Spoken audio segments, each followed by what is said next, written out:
Welcome to Kaiser Watch with John Kaiser. I'm your host, Jim Goddard. John, what's coming up on the show today? We're going to talk about updates published in the past week for two bottom fish, Silver North Resources and Nevada Organic Phosphate, as well as a favorite, PJX Resources. So what did you think of Silver North's Haldane results? Well, I thought a lot more than the market thought. The day before the news came out on Thursday, November 14th, somebody had pounded out a couple 100,000 shares, taking the stock down to 8.5 cents. And when the news came out, it managed to claw its way back 1 penny to 9.5 cents on 139,000 shares. Clearly, no incoming buying activity of any consequence. The results were for the 3 holes that they drilled on the Haldane silver lead zinc project. It's in the Yukon. It's west of the Keno Hill operation of Hecla. And they have a number of faults there where they've been working for the past decade. The west fault has seen the most activity and has some high-grade lenses, chutes within it. Typically, these along these faults, the enriched silver zones are chutes, and you have to try and figure out where exactly the jogs in the fault are, where the silver enrichment took place. The first hole that they drilled, it turned out to be a dud because it deviated and ended up being too shallow. But the next 2 holes, 28 and 29, they were perfect holes. They were supposed to go through the west fault, the upper part, just see what's there. But that was so oxidized and messed up that they really didn't get any meaningful intersections. But in the main fault, they, at around 200 meters down the dip, they had 2 very good intersections about 50 meters apart along down dip.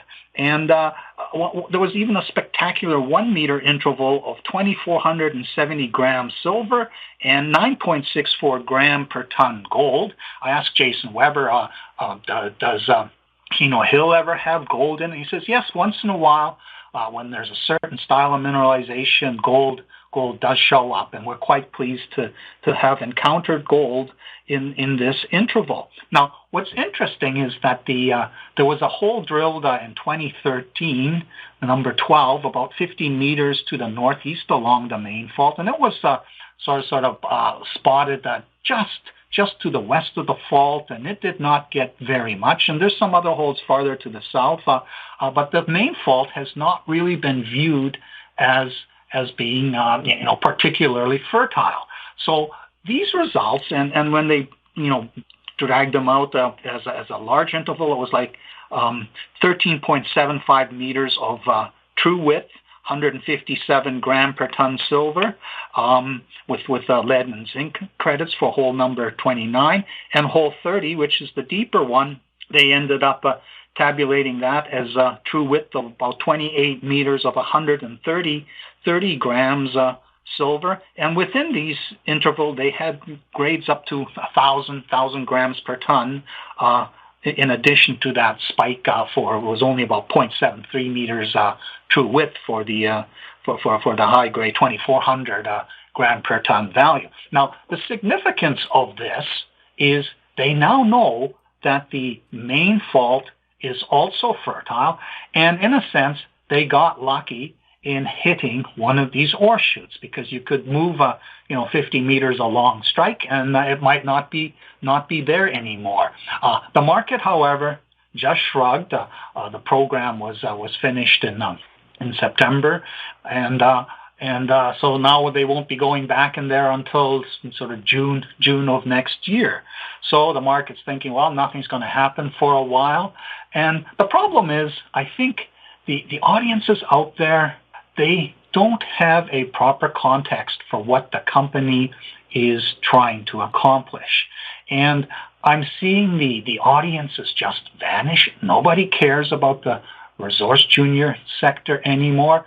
Well, not quite nobody, but the diehards that are there, they're kind of accepting it's going to be really hard to ever make money in these resource juniors. But if we're going to stick around and see if we can get lucky on the fundamentals, we want to be entertained along the way. So we want to better understand what is the company trying to accomplish? What is the potential size of the prize? Where do they think it is? What do they need to do to test it and figure out how much money do they need? And engage the shareholders as a type of armchair geologist who follow the story closely. And the companies need to also put out news between assay event results. They need to keep the conversation going, because if you wait 4 months from the start of the program to when assays finally arrive, whatever you loaded into your head before then, it's probably gone, and it's just too much effort to think about it again. And if the stock's not moving, one is not motivated to think about it. And these days, with the with crooked banks like TD Bank, the big money laundering outfit in the United States, their trading departments, they're in there stripping the capital out whenever investors respond to positive news. So the uptrends that are supposed to happen in the wake of good news, it just gets snuffed out, because in addition to tired shareholders who want to sell, there are also these trading departments that simply sell paper they don't have, that they intend to borrow, but never need to borrow, because when the incoming capital slows down, they lean into the order book, into the bid, and sell short on a downtick, eventually causing a cascade of despair selling from existing longs, which enables them to cover their shorts by the end of the day so that they do not have to find out how to borrow stock that is in essence not borrowable, because margin accounts typically don't own these resource juniors. So all these obstacles are now hanging over the market, and companies are having a hard time to get any momentum going, any uptrend going, which is why the ones with serious exploration departments such as Silver North Resources, they all need to step up their game in providing graphics, making it understandable, provide more updates, more technical updates. There are only 2 graphics in this news release. Some companies I've seen actually include a little technical presentation of 6 or 7 slides, which go into much more detail. And most of the online services such as Stockwatch, all they do is produce the word salad and the tables, and people look at that and their eyes glaze over, and then they don't see the stock moving up, so it must be crap. So this, to me, this was good news. I've got Silver North renewed as a bottom fish for next year. There's no point fighting the tide of capitulation and tax loss selling that's coming in the next between now and the end of the year, but it is an excellent bottom fishing opportunity. Companies that can't start drilling until June should be in no hurry to do financing before the end of the year. And the only reason you would want to do it is because of flow-through. But with flow-through, if you do it in December, by April, May, they're already selling the stock into your uptrend and liquidating it, because flow-through investors, unless you've actually done a charity-type swap where you have a serious long shareholder ending up with the flow-through paper, the people who put up flow-through money, they don't care about the outcome. They're just doing a tax deferral strategy. So I'm pumped about these results. It gives them a focus. They can start stepping out around these intersections and start showing here's the 3 dimensions for this body. And this thing is like a guerrilla game. You have to find enough of these pods to reach some sort of 30 million ounce high-grade silver critical mass. And that's the game with this company. Deliver this, Hecla will end up buying them out, because it would like to have its mill at Keno Hill operating at full capacity.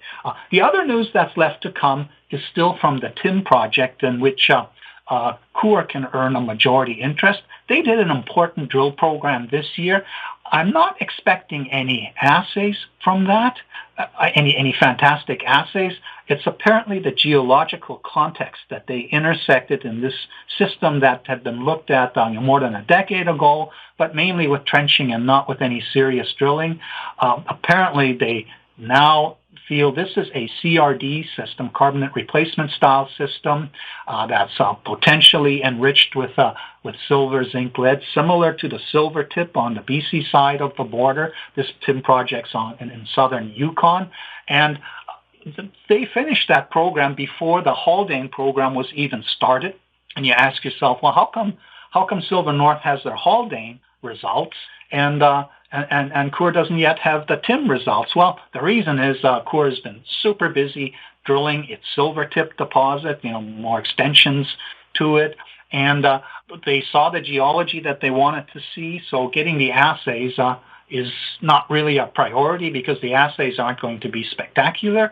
They're just going to be supportive of another program next year. Apparently a budget has been submitted, though no Silver North has not been given an indication of the scale. There will be an event in December where they have to make a cash payment. If they do that, they'll probably also disclose what they're planning to do next year. So that could be a bump for the stock heading into the new year with two programs going. So the results were good. The market, however, doesn't care. And it's a great bottom fishing opportunity. But the longer this more than a decade-long bear market drags on, the tougher it gets to care about this sector. So it's kind of die-hard bottom fisher territory now. Why does Nevada Organic Phosphate have to wait until next year to drill Murdock Mountain?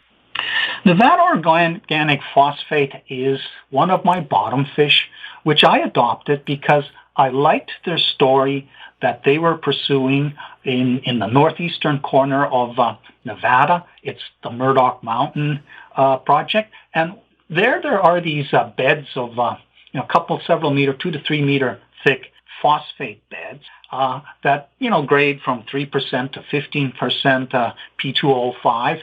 And they've never been very interesting to anybody because you have the Idaho beds, which are, 25 to 30% P2O5. And those are the ones that are commercially mined for phosphate for the fertilizer industry.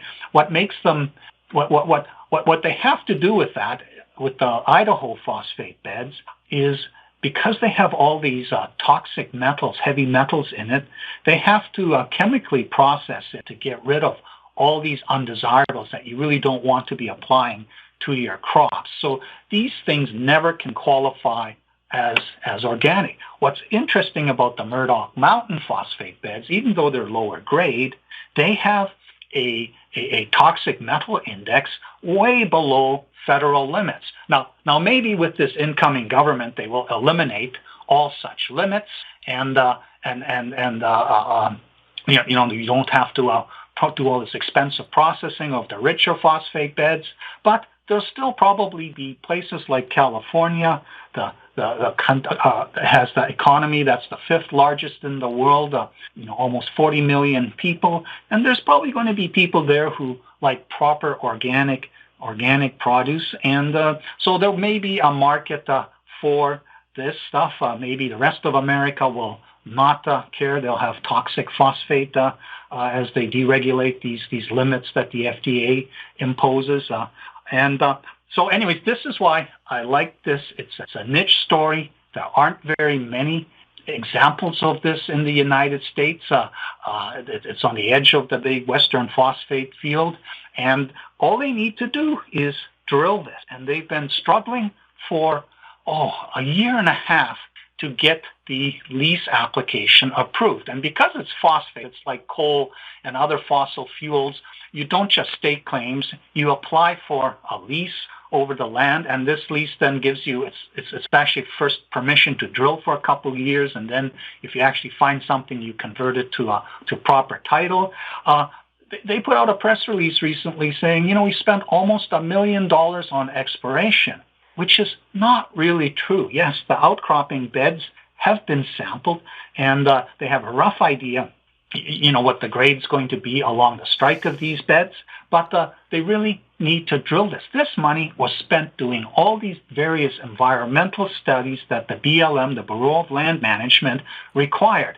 And they took their pretty time doing this, and they finally approved this, and at the lowest level approved it in early September, but then it had to percolate up through about 5 levels of bureaucracy, and they slow pedaled. And finally, when they said, okay, we approve, you've passed all these environmental tests, you can start drilling. And you need to put up $108,000 U.S. reclamation bond. Once you've done that, the 2-year time limit starts ticking. But then the reason they took so long was this is all part of a giant sage-grouse habitat area. The Biden administration with the Department of Interior, they have this obsession about sage-grouse, which used to number in the millions, but as a result of habitat destruction, it's shrunk down to a much smaller population. And there's like 30 million acres that have been set aside with restrictions straddling 10 states, all the way from Washington down to California and over to Colorado.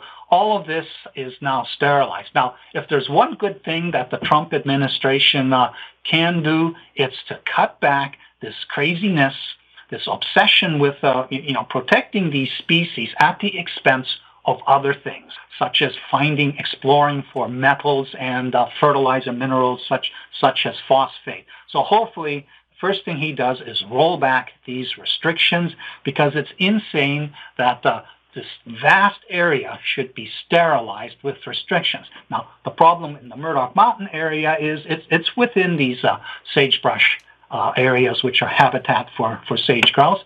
And from November 1st until I think late April or early May, there are noise restrictions, because this is the mating and nesting season for the sage grouse. And even though there are no sage grouse documented or any leks documented in the vicinity of where they plan to have these phosphate beds, they don't care. It's part of the anti-mining lobby. They do not want mining activity in America. They want to import it all from places like China and Russia and Congo and other places where there is no concern for the environment, where you just mine it and dump the emissions on whoever's downstream. They're all powerless, don't care. Anyways, the bad news was first that, okay, no, you can't drill until the middle of next year. And by the way, NEPA said, we want your $108,000 reclamation bond now, within 30 days, or the whole thing evaporates. So the company's now scrambling to raise money without being able to tell anybody that we're going to be drilling in about 3-4 weeks. And the program they plan is only a couple dozen holes. They're shallow holes. They will test the strike and the down dip extension of this system to see what sort of geometry they have. They have put out a press release where they indicate that they have a certain amount of, they call it an an exploration target of like 20 to 40 million tons of this in this one target. And they've done lease applications for other parts of this mountain range, where the beds also outcrop. And there they have up to 200 million tons potential. And the regulators are finally starting to ease up. For a long time, they have denied the ability of resource juniors to wave their arms about what it is that they're trying to accomplish. So now we have a whole different type of concept that involves these targets for exploration. It gives you a sense of the scope. It doesn't tell you have it, but it gives you a sense of what would this stock be worth if it actually delivers through exploration drilling. So anyways, they've stuck now doing a 12.5 million unit financing at 4 cents with a full warrant at 8 cents. Good for 5 years, but there is a 12-cent acceleration clause. So if the stock actually gets going, these are not going to be hanging over the market forever. And they need to get at least half of this done so that they have the money for the reclamation bond and don't lose title. But just think of the unfairness. First, they drag this thing out unnecessarily because they have the mandate from Deb Haaland that we do not want to approve anything anywhere, so you just slow pedal everything. Drag it out until it's closure season as a result of the sage grouse restrictions, and then, we only give you 2 years to get your program done, but immediately give us the money now, and we've stolen basically 6 months of your 2-year period during which you can do anything with this application permission that we have just granted to you. So Nevada Organic Phosphate is going to have to just sort of be a bottom fish for another 4 or 5 months, and hopefully we get some relaxation of all these restrictions on mineral exploration in the western part of the United States, which is really the most prospective part of the United States to find significant deposits, and because there's going to be a need to develop resources in the United States, ideally also in Canada, but Canada's obsessed with its First Nations reconciliation, and it's created a blockade for exploration there that makes it very difficult to get anything permitted in time for seasonal cycles and funding cycles. But the United States is headed for a rude awakening in 2025, and ironically, going nuts with his tariffs is something that could actually be beneficial to the resource juniors if Trump does this, because China is now positioned with a foreign sanctions law to retaliate against countries through export controls that it feels are harming its national interest. And China, a lot of stuff like rare earths, they produce it, they dominate in its production, but a lot of concentrates from deposits that China does not dominate in, they flow to China for refining or smelting and processing into the downstream products that flow to other parts of the world. So if China wants to punch back, it could start introducing these export controls, and with the whole America First policy, as the rest of the world says, okay, America first and alone, we kind of withdraw from you, you do your own thing. There will come a time where America needs to start becoming closer to self-sufficiency in terms of its raw material production and processing. What does the latest update from PJX Resources tell us about Sullivan 2? Well, the Dewdney Trail project in southeastern British Columbia, they wrapped up drilling a month and a half ago or so because it was getting too cold on the mountain. They had a late start in the season, and again, I was just on a rant about these permitting obstacles.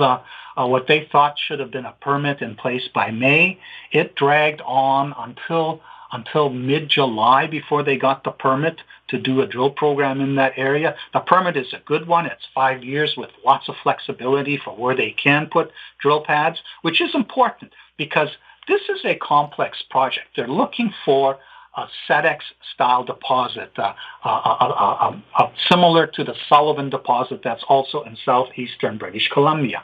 And I got excited about this late last year when they published polished sections of boulders that they had found in the talus at the base of this mountain slope. And it had Sullivan-type textures indicating an ocean floor setting and grades similar for zinc, lead, and silver as Sullivan. So this meant that somewhere on the mountain there was a bed of massive sulfide, silver, zinc, enriched SEDEX-style mineralization. The question is where? And because of the late start in the program, they didn't get started until early August. They were not really able to figure out where it is. They know they have a tiger by the tail, but where is this crouching tiger?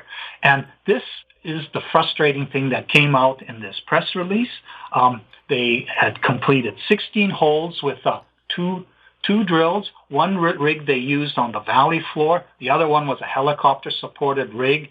And they started where they thought the horizon might be, but it turned out that no, this isn't quite where it is. The news release that they put out was kind of a word salad. It had no graphics. It's difficult to understand.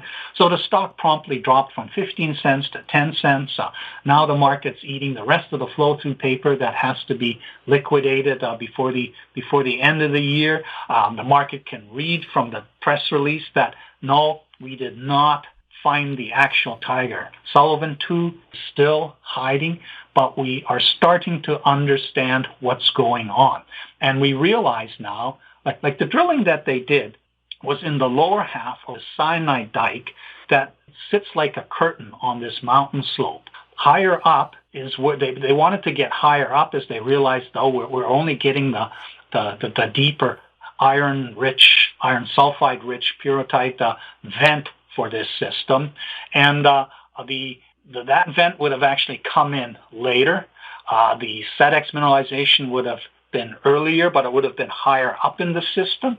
And they realize now that somewhere in the upper half of this mountain slope that the massive sulfide horizon exists. Because the key words in that press release were, we have not encountered anything in drilling that resembles the boulders that we have found in the talus pile at the base of the mountain. So, and by the time they realized this, it had gotten too cold. They would have need to have special equipment to get water high enough, and then they had to somehow figure out how to keep the water lines from freezing. So they kind of gave up, and we're still awaiting for assays. In fact, they're still cutting core to prep it for shipping to the lab. They haven't put out any sections or anything yet because they want assays to be able to understand better what's going on. But from the why did they put out this press release? Well, it came out this week because they are one of the sponsors of the Mineral South Conference held in Cranbrook. This took place on November 12th and 13th. And of course, all the ex-Caminco Sullivan 2 hunters will be at this conference, and they wanted to have something to talk about. So they put out this press release which sort of described what they did not accomplish, and maybe they'll even have, by then have, before the conference, have produced a drill plan showing where all the holes are. Because the problem people are having with this play, it is like a detective hunt. These deposits, when they're not obviously sticking out of the ground, they're hard to put your discovery hole into and then start delineating. You have to track it down. There's folding, there's fault offsetting. And the public, as I mentioned on talking about with Silver North, the public, the ones that still care, we're maybe not going to make fast money owning a resource junior as a result of a barn burner sniper kill shot hole. But if we're following this detective hunt, we want to be entertained. So John Keating needs to, when he gets all this stuff back, he needs to get back the faith of his shareholder base, show them what they think is going on, tell us where they think they now need to go.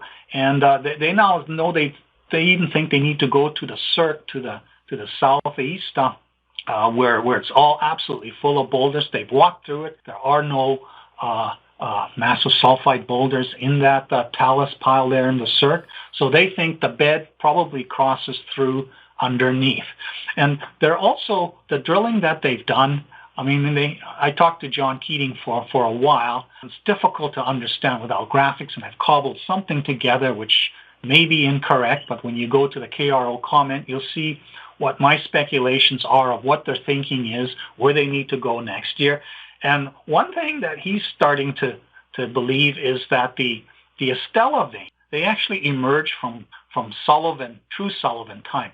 Everything that they're chasing up the mountain is younger than Sullivan time. Now, the time shouldn't really matter because whatever hydrothermal system in these different areas took place did it on their own accord. It wasn't like a simultaneous event everywhere else. But they think now that this magnetic anomaly, a big monster anomaly to the west of the Estella mine, may actually be another system that could be a potential Sullivan 2. And the reason it's never been taken seriously is because there are magnetite beds outcropping at surface. So, okay, well, the mag anomaly is from that. It's not from pyrrhotite, so don't waste your money on that.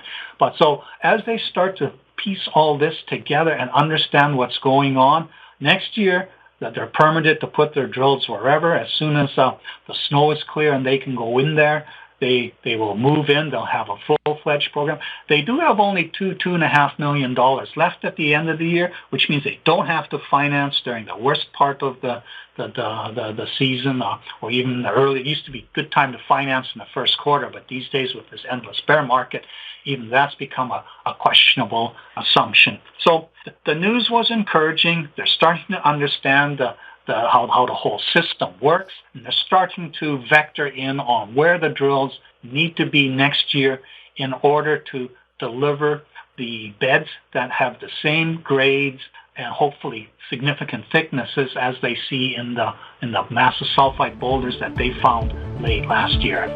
John, thanks for the update. You're welcome, Jim. We've been talking with John Kaiser. I'm Jim Goddard. Comments made on Kaiser Watch are an expression of opinion only and should not be construed in any manner whatsoever as a recommendation to buy or sell any financial instrument at any time. Archived online at kaiserresearch.com.